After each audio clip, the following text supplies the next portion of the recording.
Muy bien, buenas tardes a todos. Vamos a dar inicio a nuestra clase de hoy, para lo cual le vamos a pedir por favor a la persona encargada que pueda tener para nosotros la primera oración. Oremos. Querido Padre Celestial, que estás en los cielos, Señor, te damos gracias por un sábado más. Te damos gracias, Señor, por darnos la posibilidad de poder estudiar, Señor, tu palabra libremente. Por lo mismo pedimos, Padre, la intervención del Espíritu Santo para que nos acompañe, para que podamos entender, Señor, y plasmar en nuestro corazón, en nuestra mente, en todo nuestro ser, lo que vamos a aprender. Pedimos también, Señor, que nos ayudes para que las conexiones funcionen y que todo funcione y que no tengamos interrupciones como en la clase pasada. Te pedimos que te quedes con nosotros, Señor, y que nos prepares, Señor, siempre para tu venida en cada instante de nuestra vida. Te pedimos todo esto y te damos las gracias en el santo nombre de tu Hijo Jesús. Amén. Amén, Señor. Muy bien. Dice acá, algunos puntitos vamos a repasar, como siempre, un poquito para retomar. Vimos Ezequiel 8:6 aquí donde nos decía, me dijo entonces, hijo de hombre, ¿no ves lo que estos hacen? Las grandes abominaciones que la casa de Israel hace aquí para alejarme de mi santuario, y vimos que el santuario era la iglesia de Dios, el pueblo de Dios, en este caso del tiempo del fin, porque está en el contexto del sellamiento y luego de la destrucción final de las plagas, entonces para el pueblo del tiempo del fin. Dice acá, a ver, ahí. Pues también yo procederé con furor, no perdonará mi ojo, ni tendré misericordia, y gritarán a mis oídos con gran voz, y no los oiré. Y ahora Dios clama, dijimos, y dice, clamó en mis oídos, en el capítulo 9, versículo 1, clamó en mis oídos con gran voz, diciendo, los verdugos de la ciudad han llegado, y cada uno trae en sus manos su instrumento para destruir. Luego dice, y esta no la habíamos puesto, pero la puse yo, y le dijo Jehová, la otra del versículo 1, este es el versículo 4 al 5, del capítulo 9, y le dijo Jehová, pasa por en medio de la ciudad, por en medio de Jerusalén, y ponles una señal en la frente a los hombres que gimen y que claman a causa de todas las abominaciones que se hacen en medio de ella. Jerusalén, ¿qué es lo que representaba, dijimos? Jerusalén representa el pueblo de Dios, ¿ya? En este caso, del tiempo del fin. ¿Alguien parece que tiene un micrófono encendido por ahí? Cuando quieran hablar, lo encienden nomás, pero cuando no es mejor que esté apagado para que no haga interferencia, ¿ya? Entonces acá dice, pasa por en medio de la ciudad, por en medio de Jerusalén, y ponles una señal en la frente a los hombres que gimen y que claman a causa de todas las abominaciones que se hacen en medio de ella. Y a los otros dijo, oyéndolo yo, pasad por la ciudad en pos de él, y matad. No perdone vuestro ojo, y tengáis misericordia. Fíjense ustedes que están listos, llegan los encargados de la destrucción, y cuando llegan los encargados de la destrucción, se manda primero, antes que destruyamos, pongan una señal para librar a los que Dios ha escogido y que los otros sean destruidos, pero no ellos. ¿Qué les recuerda esto? ¿Dónde pasó algo parecido? ¿Se acuerdan del pueblo de Dios cuando estaba cautivo en Egipto?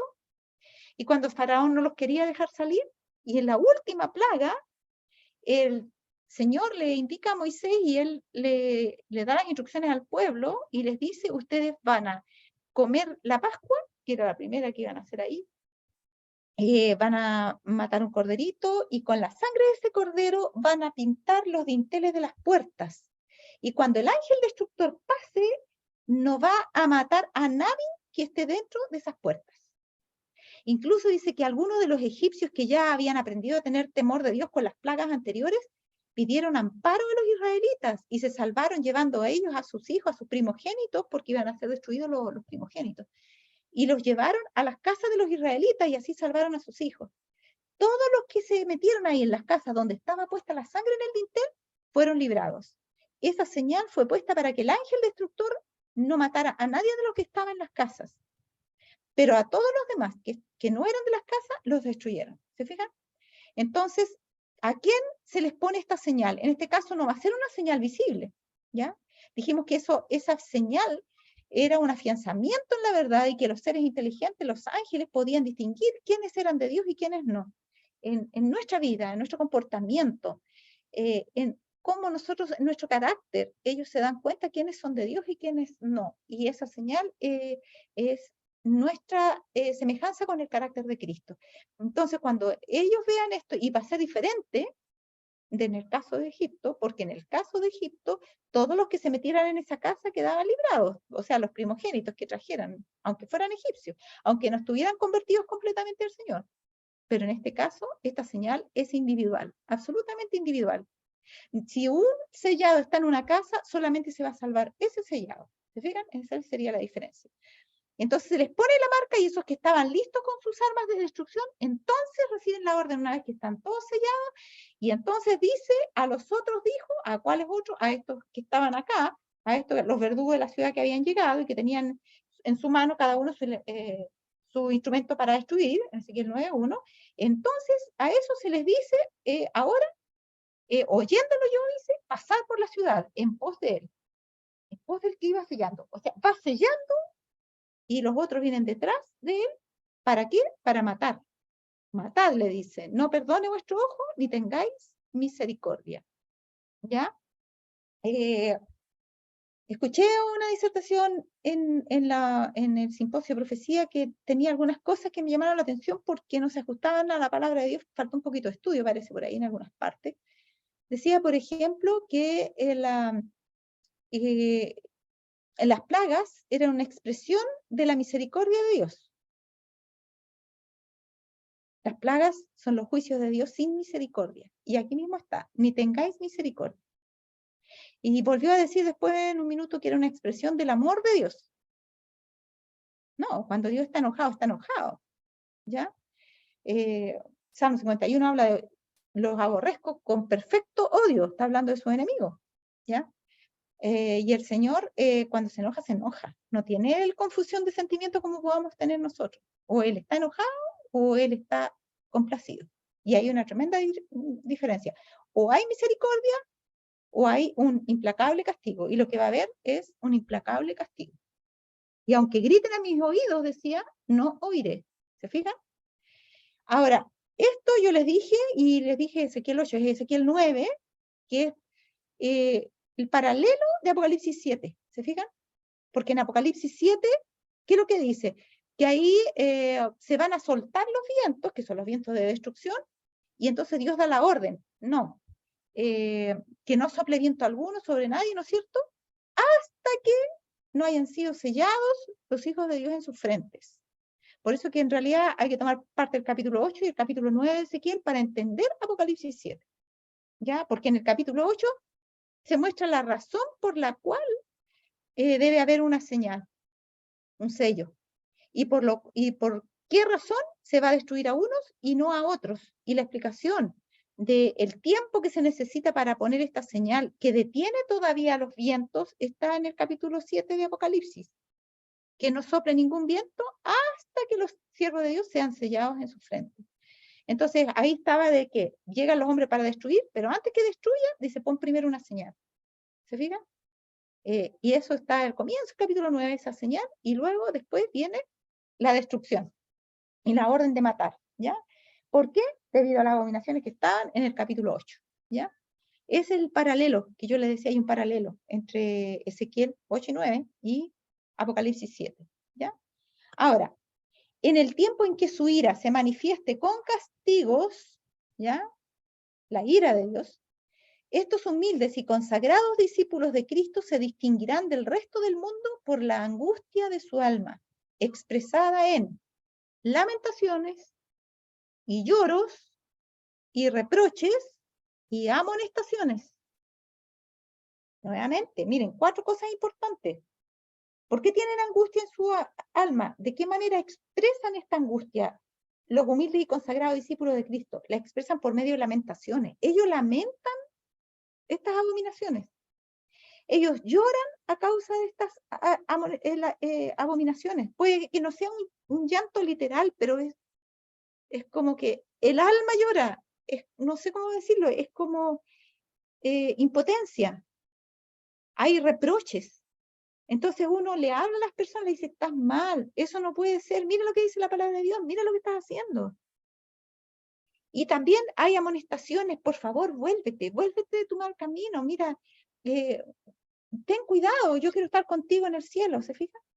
Mientras que otros, dice, procuran arrojar un manto sobre el mal existente y excusar la gran impiedad que prevalece por doquiera, porque algunos cuando nosotros señalamos, apuntamos a estas cosas y hacemos reproches y hacemos amonestaciones que dicen, no, tú estás criticando a la iglesia del Señor, estás pegando palos a la esposa de Cristo, así lo dicen. Entonces hay algunos que procuran excusar la gran impiedad. Y dicen, no, pero es que hay que entenderlo, ellos son jóvenes, ¿ya? Los jóvenes son así, tú también fuiste joven. No, es que no tiene que ver con eso. Dice, mientras entonces, unos primero se lamentan, lloran, hacen reproches y amonestaciones, y los otros procuran arrojar un manto sobre el mal existente. Bajemos el perfil, no hagamos de esto un escándalo, y excusan, dice, y excusar la gran impiedad que prevalece por doquiera. Los que tienen celo por el honor de Jehová y amor por las almas, no callarán para obtener el favor humano. ¿Ya? Porque es fácil llevarse bien con todos si simplemente nos quedamos callados. Pero no es esa la voluntad de Dios. Dice, son impotentes para detener el torrente de la iniquidad, de ahí que se llenen de pesar y alarma. ¿Ya? Porque es mucho. Por todos lados pasa. Es como el COVID cuando se empezó a contagiar por todos lados, que este y el otro contagia al otro y al otro y se hacen todos los contactos, ¿no es cierto? Y se ve que todos están contagiándose. Entonces es una cosa que ya hay un momento en que uno se siente impotente. Y dice de ahí que se llenen de pesar y alarma. Lloran delante de Dios al ver la religión despreciada en los mismos hogares de aquellos que han tenido gran luz. ¿Se fijan? O sea, esto no es algo que solamente afecta a los miembros de iglesia común y corriente. También afecta a los hogares de aquellos que han tenido gran luz. Aquellos que, dice, no sienten pesar por su propia decadencia espiritual, ni lloran sobre los pecados ajenos, quedarán sin el sello de Dios. Acá nosotros, el cristiano íntegro, se preocupa no solo por sí, se preocupa por los otros. ¿Y cómo a veces eso es interpretado? Es como que uno es intruso. ¿Por qué te metes en la vida mía? Haz tu vida. ¿Se fijan? Pero dice aquí que los que no lloran por los pecados ajenos también van a quedar sin el sello. Y si no sienten pesar por su propia decadencia espiritual, porque ellos encuentran que están bien, también van a quedar sin el sello. Entonces las dos cosas se van a considerar. Dios va a considerar las dos cosas. Primero, si estamos preocupados por nuestra propia decadencia espiritual y nosotros enmendamos, y en segundo lugar, si nosotros estamos preocupados también de los pecados ajenos. También tiene que preocuparnos eso.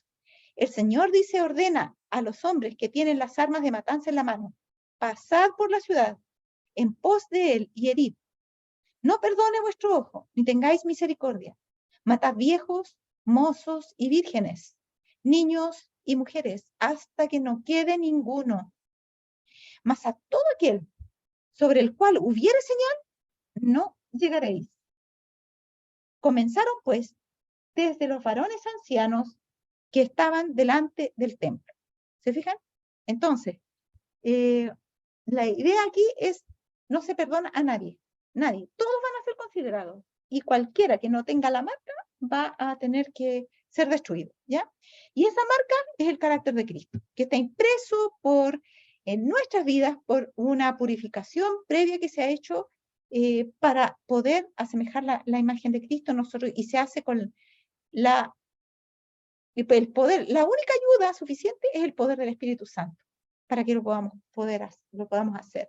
El Espíritu Santo nos convence de pecado, de justicia y de juicio, y nosotros vamos escuchando y vamos cambiando hasta que no nos damos ni cuenta y llegamos a ser semejante a Cristo. Y esa es la meta, ¿ya?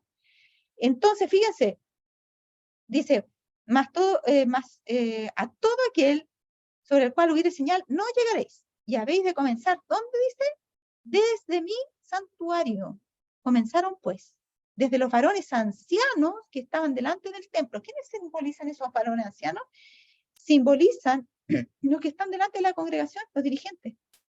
La destrucción empieza por ellos primero, y empieza por el santuario, y después por lo demás. ¿Se fija? El que tuvo más luz es el primero que es llamado a dar cuentas. Luego dice, aquí vemos que la iglesia el santuario del Señor, mira, está más que claro, porque algunos dicen, no, el santuario del Señor, eso en tiempo de Israel. No, aquí dice la iglesia, el santuario del Señor. La iglesia es el santuario del que está hablando aquí. Cuando dice, habéis de comenzar por mi santuario, se refiere aquí dice la misma cita, se refiere a la iglesia. La iglesia, el santuario del Señor, era la primera en sentir los golpes de la ira de Dios. Los ancianos, y ahora voy a explicar quiénes son los ancianos, aquellos a quienes Dios había brindado gran luz, que se habían destacado como guardianes de los intereses espirituales del pueblo. ¿Quiénes son los guardianes de los intereses espirituales del pueblo? Los dirigentes, los pastores, los ancianos, los líderes de la iglesia. Esos son los ancianos. O mujeres también, porque está representando a todos los líderes, y hay líderes hombres y mujeres. Y que se han destacado como guardianes de los intereses espirituales del pueblo, habían traicionado su cometido. Habían asumido la actitud de que no necesitamos esperar milagros ni la señalada manifestación del poder de Dios como en tiempos anteriores. O sea, ¿qué está diciendo esto?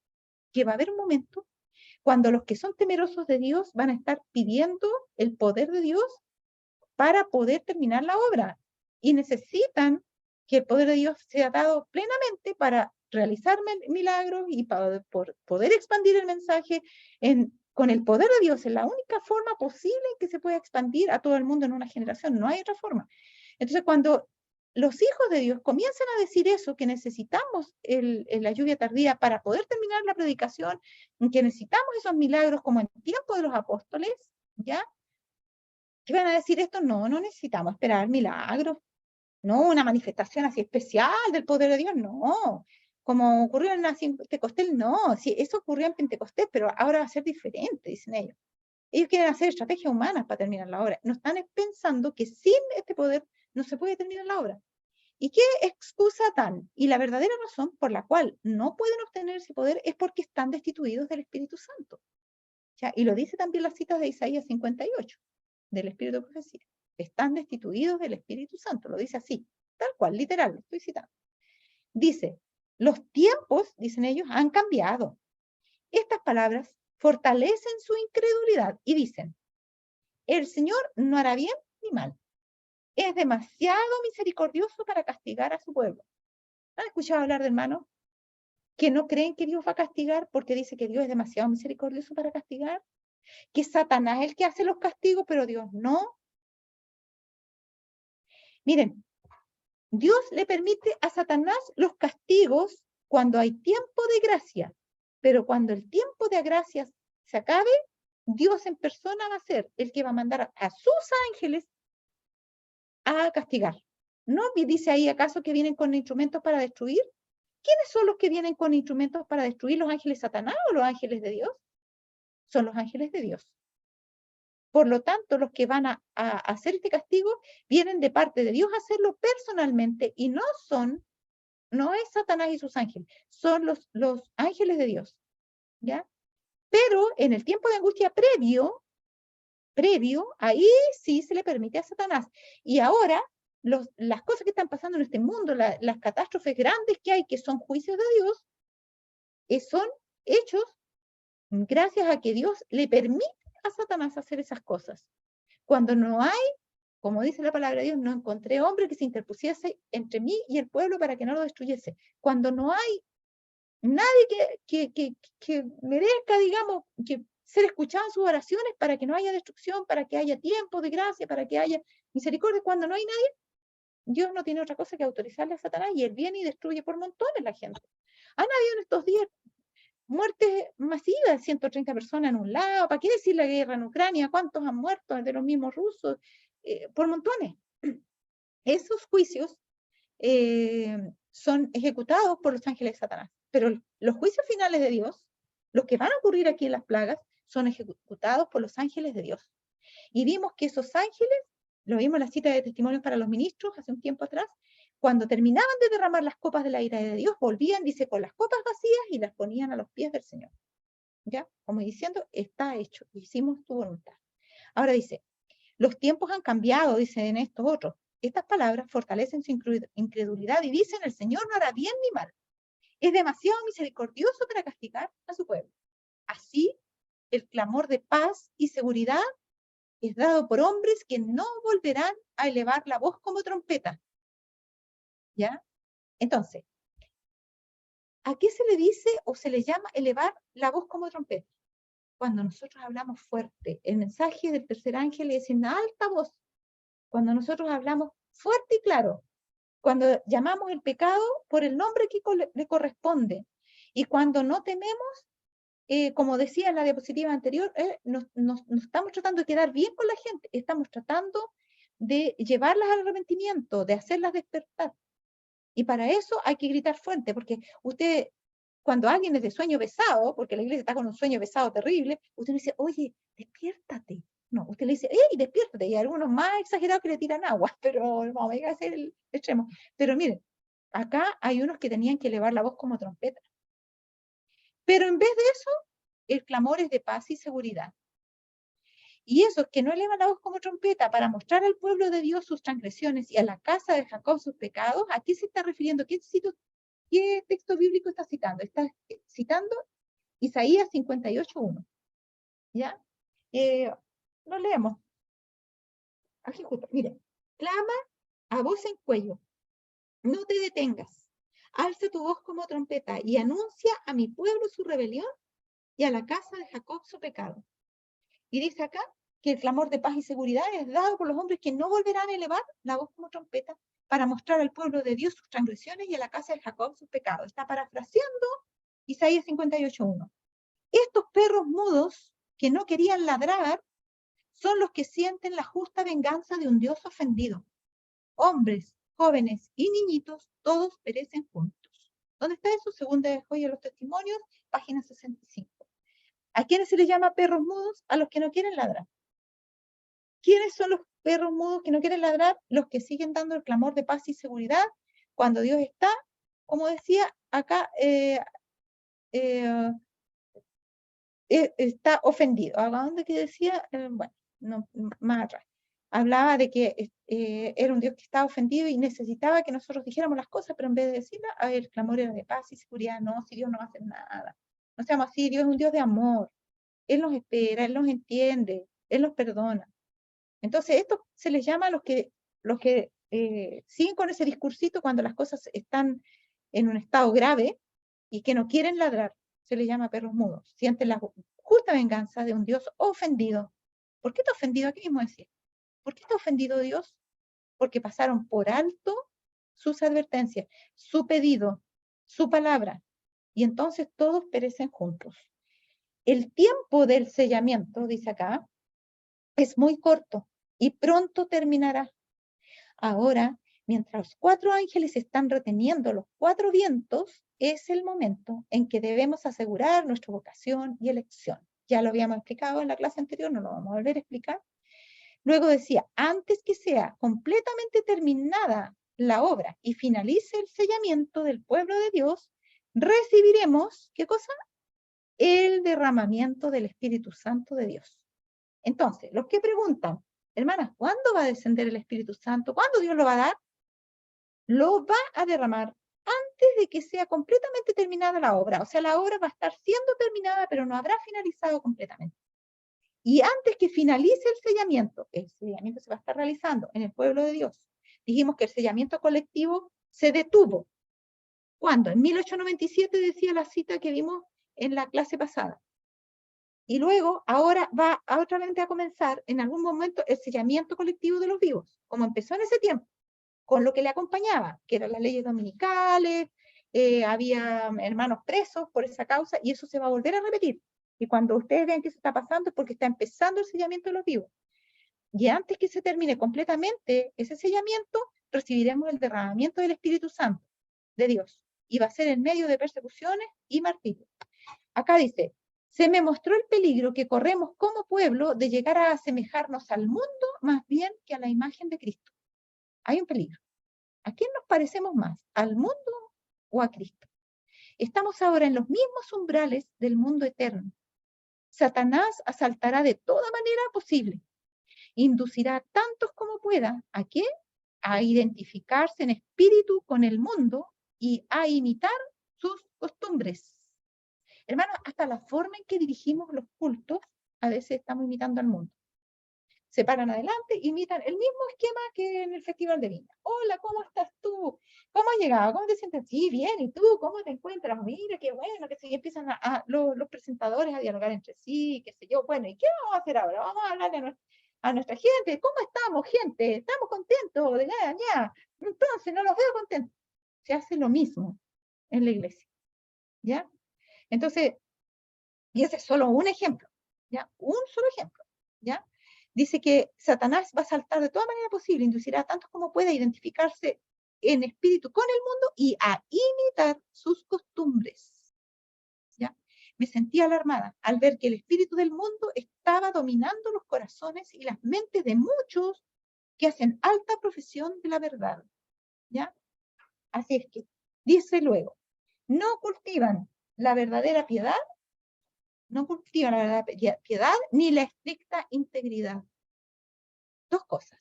Verdadera piedad, que es de corazón, en toda circunstancia, no solamente mi piedad personal, sino también la preocupación sincera por los demás, no solamente por los importantes, sino también por los de bajo perfil, porque la verdadera piedad es el Espíritu de Cristo que se manifiesta en pro de todo el que está pasándolo mal. Ni la estricta integridad. Eso significa, aunque nadie me esté viendo, voy a hacer lo correcto. Aunque no me reporte ningún beneficio, aunque me digan que soy tonta, voy a hacer lo correcto.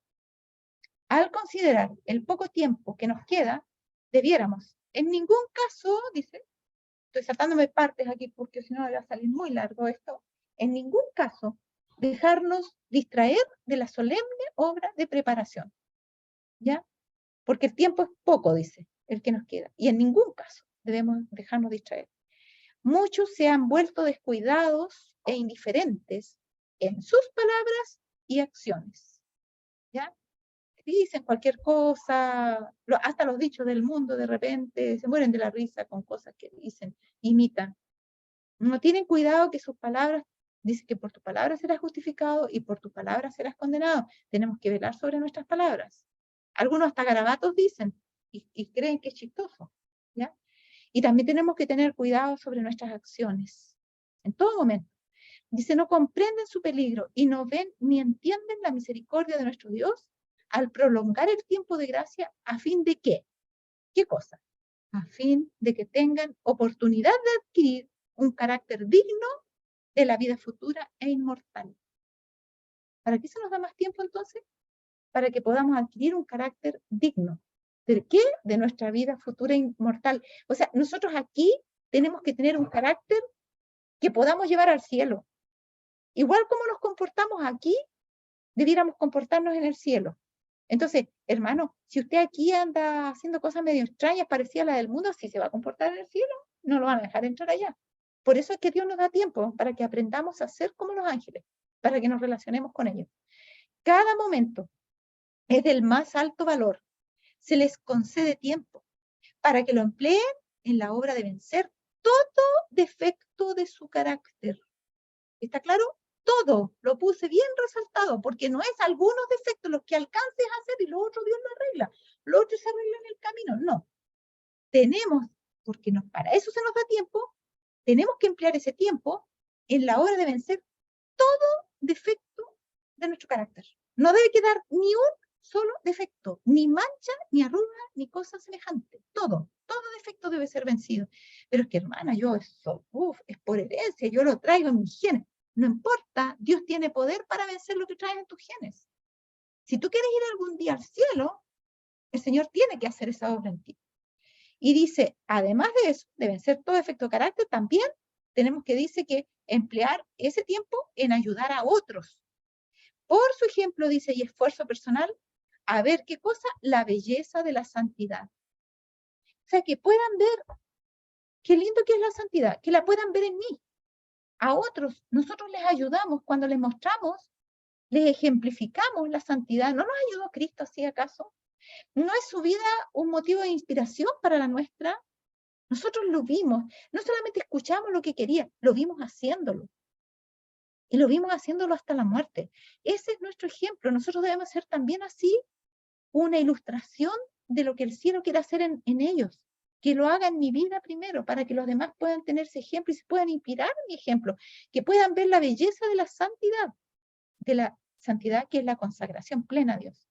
Dios tiene en la tierra un pueblo que con fe y santa esperanza está siguiendo el registro de la profecía.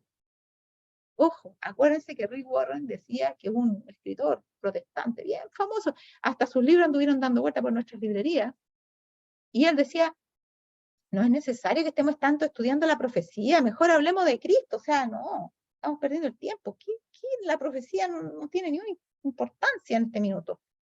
Eso, claro, a Satanás le conviene mucho que no nos fijemos en la profecía, pero acá dice que Dios tiene en la tierra un pueblo que, con fe y santa esperanza, ¿qué está haciendo? Está siguiendo el registro de la profecía que rápidamente se cumple y cuyos miembros están tratando de hacer qué cosa en vista de que la profecía les está diciendo que el tiempo se acaba, están tratando de purificar sus almas, y esta palabra purificar a algunos les causa un escozor terrible.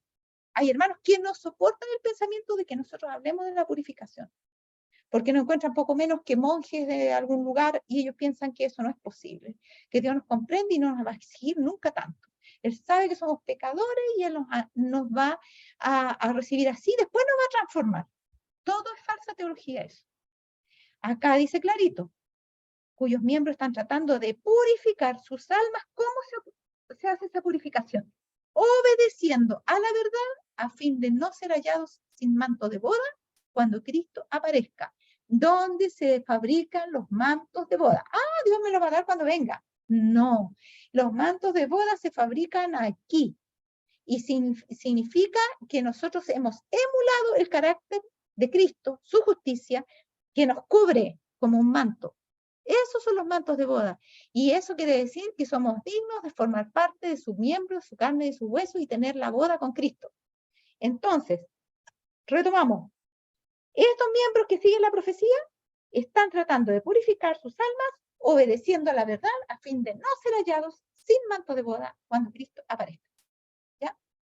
Ahora, esta habíamos visto, yo la reduje para poder introducirla ahora con este concepto acá, y decía, vi que Dios deseaba que su pueblo se separe de los malvados, porque cada persona malvada era presa legítima del enemigo, y él trabajaría a través de cada una de ellas en todas las formas para dejar perplejos a los santos y destruirlos.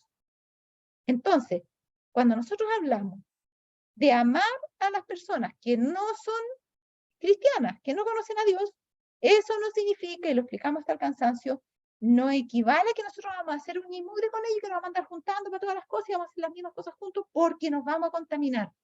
Eso significa que nosotros vamos donde ellos, en la medida que ellos quieran recibir lo que tenemos que darles de parte de Dios.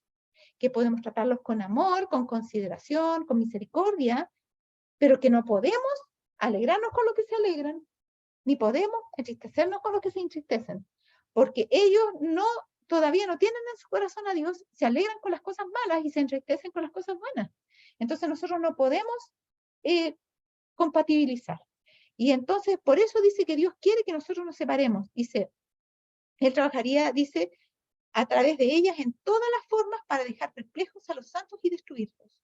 Vi que los malvados se volverían cada vez peor y peor, y porque cada vez más se aleja el Espíritu de Dios, dijimos, y que debemos desprendernos completamente de ellos y ser libres, libres de verdad. Vi que Dios no quería que su pueblo se mezcle con los impíos. Si nuestros ojos pudieran ser abiertos, veríamos las formas de los ángeles malos que nos rodean, tratando de inventar alguna forma nueva de molestarnos y destruirnos. Porque si nos molestan, pueden conseguir desanimarnos, pueden mermar la eficacia de nuestro trabajo para Dios, y por eso no debemos dejarnos inmutar por los ataques de los enemigos. Mientras menos efecto nos hagan, más va a ser nuestro rendimiento en las cosas del reino de los cielos. Mejor vamos a poder servir a Dios. Y ellos tratan también de destruirnos. Vi que estábamos en el terreno encantado y debemos velar para no quedarnos dormidos. El ángel dijo, recuerden el terreno encantado. Miren, es como, Dios usa aquí como un símbolo de algo que se usa en el mundo. Hablan de las hadas, del encantamiento. Dice, los ángeles malos influyen de tal manera sobre nosotros que es igual que como los cuentos de la hada cuando hay una influencia encantada. Entonces, estamos, dice, en terreno encantado, en este mundo. ¿Qué significa? Que nosotros estamos rodeados de ángeles de Satanás que tratan de acosarnos y no podemos bajar la guardia. Y debemos velar para no quedarnos dormidos. Y entonces, por eso, el ángel dice, recuerden, el terreno encantado, están en terreno encantado, están bajo influencia que ustedes no saben, no conocen y no pueden controlar, ni siquiera a veces discernir bien. Por eso hay que velar y estar en constante oración. Ahora miren, el consejo es salir de en medio de ellos y apartaos, dice el Señor, y no toquéis lo inmundo y yo os recibiré. Hay una condición para que Dios nos reciba. ¿Cuál es esa condición? Salir de en medio de ellos y apartarnos. Y no tocar lo inmundo. ¿Ya? No quiere decir que no podamos tocar a las personas, sino lo inmundo que hay en ellas. No relacionarnos con las cosas que nos quieren compartir que a Dios no le agradan. ¿Ya? Ahora, miren, dice acá esto yo la traje a colación porque justamente me la recordaron a alguien la vez pasada, la habíamos visto tiempo atrás, pero la volví a poner para que recordemos.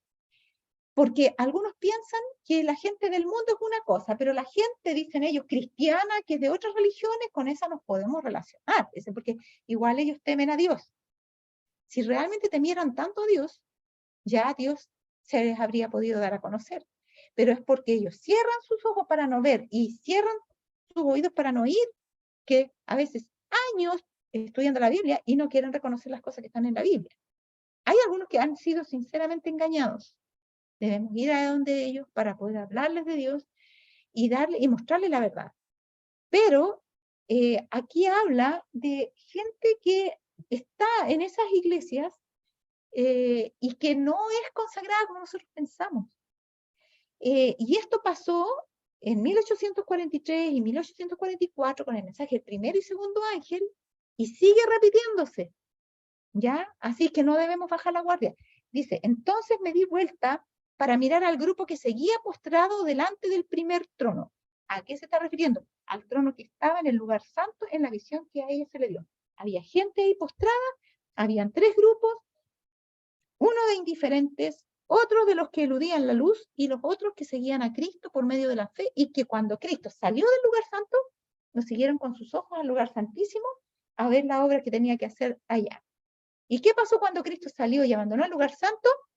Dice que Satanás se puso ahí en el trono que había quedado desocupado. Y ellos no sabían, los que habían quedado ahí y no habían seguido a Cristo, ellos dicen, no sabían que Jesús había dejado el trono.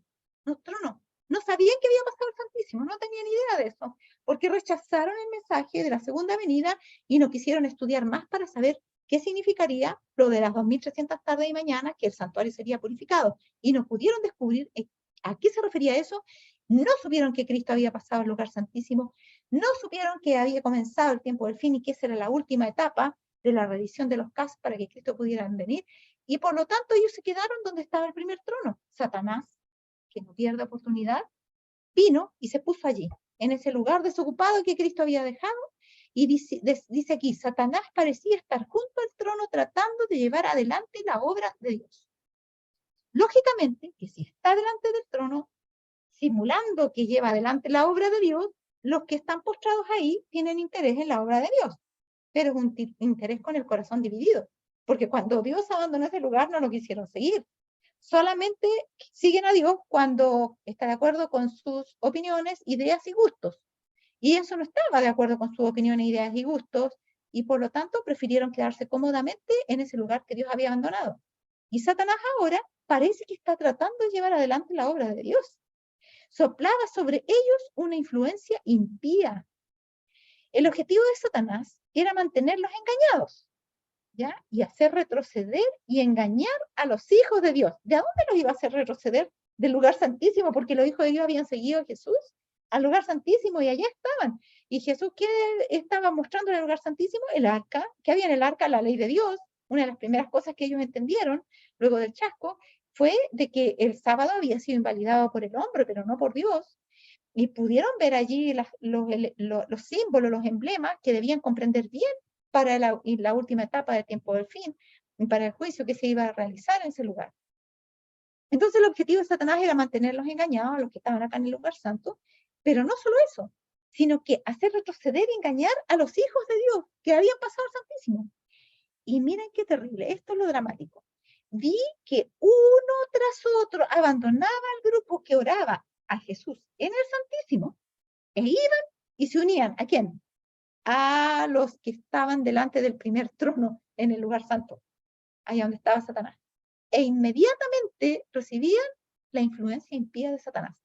Esto habla de que hubo una apostasía, pero Satanás, con los que quedaron allí en las falsas iglesias, pretende generar un entusiasmo, algo que los que se fueron al Santísimo quieran tener y que llamar la atención de ellos para que ellos los miren y ellos quieran probar eso que está pasando allí, ir a mirar, a husmear allí, a donde no deben, y cuando ellos se dan vuelta como la mujer de Lot para mirar Sodoma, ellos para poner una miradita, y los cantos que están cantando los de acá del lugar santo son bonitos, no tenemos esos cantos en la iglesia, y mira, ellos no se complican tanto la vida como nosotros, mira cómo van vestidos a la iglesia, mira, sí, qué interesante, que me gustaría echar una mirada. ¿Qué hacen? Cuando él echó una miradita al fruto prohibido, ¿qué le pasó? Al final lo comió. ¿Y qué pasa con esto? Inmediatamente, y lo puse bien grande y bien destacado, porque no es una cuestión que pasa de a poquitito, paulatinamente, no. Nosotros empezamos a interesarnos en eso, inmediatamente recibimos, ¿qué cosa? La influencia impía de Satanás. Acuérdense que dijo el ángel, recuerden que están en terreno encantado, no nos podemos descuidar, no podemos ir a echar una miradita donde no debemos. Que un recital de Jesús Adrián Romero o de no sé qué, canta bonito, también canta a Dios. No, cuidado, vas a recibir la influencia impía de Satanás. Ahora miren, Satanás procurará distraer a los hombres para que no piensen en Dios. Primera cosa, el mundo lleno de entretenimientos y de amor al placer siempre está sediento de alguna novedad. Ellos tienen como que se van cansando, así como el alcohólico y quiere cada vez más, o el que está adicto a las drogas quiere más fuertes y más fuertes. El mundo está lleno de entretenimientos, pero cada vez quiere algo más audaz, algo en que gaste más adrenalina, algo que le produzca mayor placer. Y ese es el afán del mundo. Está lleno de entretenimientos y de amor al placer. Siempre está sediento de alguna novedad. Y cuán poco tiempo y atención se le dan al Creador de los cielos y de la tierra. Esa otra es una escalada detrás del pasarlo bien, entre comillas. Entonces los hijos de Dios se quedan trabados con esas cosas y ponen poca atención al Creador de los cielos y de la tierra. Dios exhorta a sus criaturas para que aparten su atención de la confusión y perplejidad que las rodean y admiren su obra. Si nosotros vamos a ver la naturaleza, qué contraste más grande entre los recitales o del mundo que se escuchan acá desde mi casa, se escucha, está a kilómetros para allá en el Estadio Nacional. La gente gritando como loca en la hora de las tinieblas, esta es la hora de la potestad de las tinieblas, dijo Dios, lo hacen de noche, ¿no es cierto? Ahí con luces, con cuánta cosa, y a grito y cosas, y ocurren cosas lamentables allí. Y entonces dice, hay allí confusión y perplejidad, y nosotros si vamos a admirar la naturaleza, tratamos de irnos temprano, en la hora del día, no de la noche, y ahí, ¿no es cierto?, escuchamos el canto de los pajaritos, ni parecido a Lollapalooza o esas cuestiones que escucha la gente. Escuchamos el sonido del silencio, digo yo. Suena paradójico, pero es tan lindo escuchar esa calma, esa quietud y mirar los panoramas majestuosos de lo que Dios ha hecho. Dice que Dios exhorta a sus criaturas para que aparten su atención de eso y admiren su obra. Los cuerpos celestes, dice, cuando nosotros quedamos a acampar en un lugar, ¿no es cierto? Hay lugares donde está muy despejado porque está lejos de la ciudad y de las nubes y del bullicio y todo, la contaminación, y se ven las estrellas, pero cuajado el cielo de estrellas, las mismas estrellas que hay ahora, en donde estamos, pero ahora toda la confusión de este mundo y lo que hay en este mundo y la contaminación y todo lo demás no nos permiten ver eso. Dice, los cuerpos celestes merecen ser contemplados. Mientras estudiamos sus obras, obras de Dios, ángeles de Dios estarán a nuestro lado para iluminar nuestra mente y guardarla del engaño satánico. Esto es parte del mensaje del primer ángel. Porque se le anuncia, miren, a ver, Apocalipsis 14, para que rápidamente le echamos una pasadita. Apocalipsis 14, 6, dice, vi volar por en medio del cielo a otro ángel que tenía el evangelio eterno para predicarlo a los moradores de la tierra, a toda nación, tribu, lengua y pueblo, diciendo a gran voz, temed a Dios y dadle gloria porque la hora de su juicio ha llegado, y adorad a quién, a aquel que hizo el cielo y la tierra, el mar y las fuentes de las aguas. Aquí está llamando nuestra atención este mensaje. A Dios creador, que es el que merece la adoración de sus criaturas. Y al ver la majestad de las obras de Dios, vemos la majestad de Dios. Al ver lo tremendo de la obra de Dios, cómo todo calza en forma tan maravillosa, los ciclos de la naturaleza, las leyes que operan en los animales, en el mundo animal, en el mundo vegetal, cómo todo funciona perfecto, en paz y en armonía, aun cuando han sido afectados por el pecado, y no todo es mucha armonía, vemos animales salvajes también, pero aún así, todavía se alcanza a percibir las maravillas del poder creador de Dios y de la intención maravillosa de Dios cuando creó todas esas cosas para nuestro bienestar. Dice aquí, cuando contempléis las maravillosas cosas que ha hecho la mano de Dios, que vuestro orgulloso y necio corazón sienta su dependencia e inferioridad. Cuando consideréis estas cosas, comprenderéis la condescendencia de Dios. Y saben, yo quiero que lo veamos, ahora no vamos a alcanzarlo a ver, tampoco vamos a alcanzar a avanzar mucho más porque ya nos está brillando la hora, pero quería mostrarles, porque me llegó una publicación de cómo el telescopio Hubble captó la constelación de Orión. Ustedes saben que el Espíritu de Profecía dice que por ahí es por donde Dios viene a buscarnos. Y hay un enorme agujero negro. Y habían estado los científicos especulando acerca de lo que había en ese agujero negro. Y se habían equivocado. ¿Y qué pasó? Surgió una estrellita ahí. Bueno, yo digo estrellita, pero tiene que ser una tremenda estrella. Dice que está la constelación de Orión a 1.350 millones de años luz. Entonces, los que piensan acá que han viajado en avión y que han dado muy rápido, nosotros cuando nos vayamos al cielo vamos a mandar unas velocidades, pero inverosímiles. Allá vamos a ir recién para entrar por el pabellón por donde vamos a visitar los otros mundos y donde vamos a ir a nuestra patria celestial. Y ¿saben? Surgió una estrella ahí que iluminó un poco más la constelación. Tiene un nombre y todo. A ver, no me acuerdo bien, no sé cuánto, 1999 se llama. Y esa estrella permitió iluminar un poquito más, de manera que se pudo ver más, que las teorías que habían hecho en cuanto al agujero estaban erradas, y que había en realidad un agujero, un espacio hueco, donde no había nada, para lo cual no tenían una explicación los científicos, y ellos dijeron, vamos a tener que tener microscopios, o sea, telescopios mucho más potentes para poder descifrar el misterio de ese ojo, ese agujero negro gigantesco que está allí. ¿Y saben por qué es tan grande? Porque tenemos que caber por ahí, porque por ahí nos tenemos que ir todos. Así que, hermanos queridos, qué cosa tan sin valor y banal es este mundo. Todas las locuras que nos ofrece, que las encontramos a veces tan atractivas, en comparación con lo que Dios ha preparado para los que le aman. En comparación siquiera de la hermosa naturaleza que Dios nos ha dado. Si la pudiéramos admirar y ver en ella a Dios, y vislumbrar un poco cómo va a ser nuestra patria eterna. Vemos los árboles ahora todos torcidos y encontramos bonitos porque son bonitos para subir por arriba, pero saben, en el cielo no hay árboles torcidos, todos están derechitos, están hermosos, las flores no se marchitan, allá todo es puro, allá no hay noche, es todo hermoso, no hay nadie que produzca daño, no hay asaltantes, no hay crimen, no hay falta de armonía. Hermanos, preparémonos para vivir como dignos habitantes de un mundo sin pecado. Nosotros tenemos que primero sacar el pecado de nuestra vida. Nosotros tenemos que comprobar, verificar en la palabra de Dios cuál es la santidad que Dios desea de nosotros. Y dice, perfeccionando la santidad en el temor de Dios. Y eso es lo que tenemos que hacer. Nuestra santidad debe irse perfeccionando. ¿Ya? ¿Para qué? Para que lleguemos a emular de tal manera el carácter de Cristo que no seamos una nota discordante que llega al cielo, porque eso no puede ser. Que podamos ser preparados para vivir en armonía con los seres celestiales.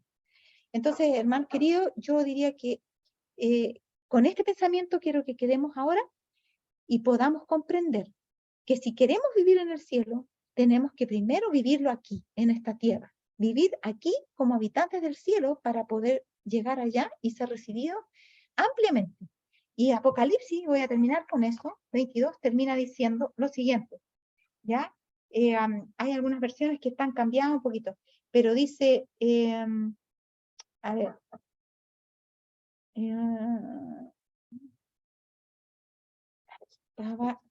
Apocalipsis 22 dice, bienaventurados los que guardan la palabra para que entre por las puertas de la ciudad y con, bueno, pero está hablando de bienaventurados los que guardan sus mandamientos para que puedan entrar por las puertas de la ciudad. No sé por qué no lo encuentro, debe estar en rojo aquí, pero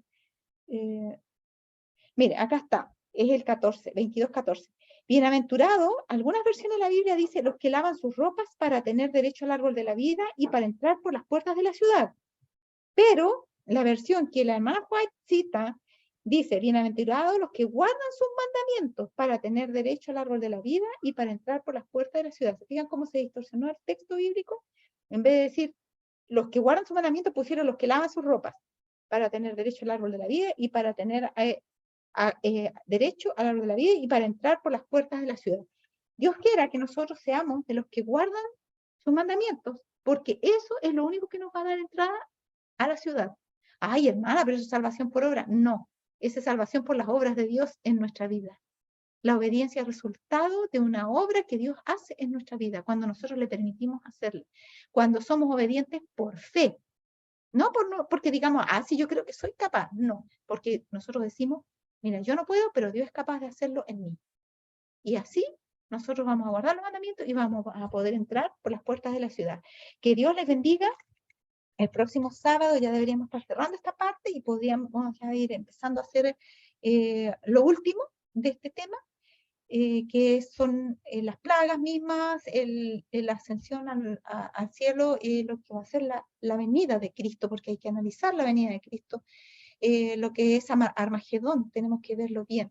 Y cuando terminemos con eso, ya podemos retornar al mensaje de los 3 ángeles para terminarlo también, porque eso estaba bien avanzado. Y como he dicho, mucho de esto tiene que ver con el mensaje del 3er ángel. Así es que ya hemos avanzado, aunque no lo creamos, pero hemos avanzado en los mensajes de los 3 ángeles con estas clases sobre el castigo de Dios. Que Dios les bendiga. Vamos a pedir a la persona encargada, por favor, que pueda tener para nosotros la última oración. Oremos. Querido Padre Dios, te damos gracias por este mensaje. Un mensaje, digamos, justamente para todos hoy en día que se están dando muchas distracciones, y dar las gracias nuevamente por este mensaje en el nombre de Jesús. Amén. Amén. Muy bien. Que Dios les bendiga y que tengan una linda semana. Nos vemos el próximo sábado.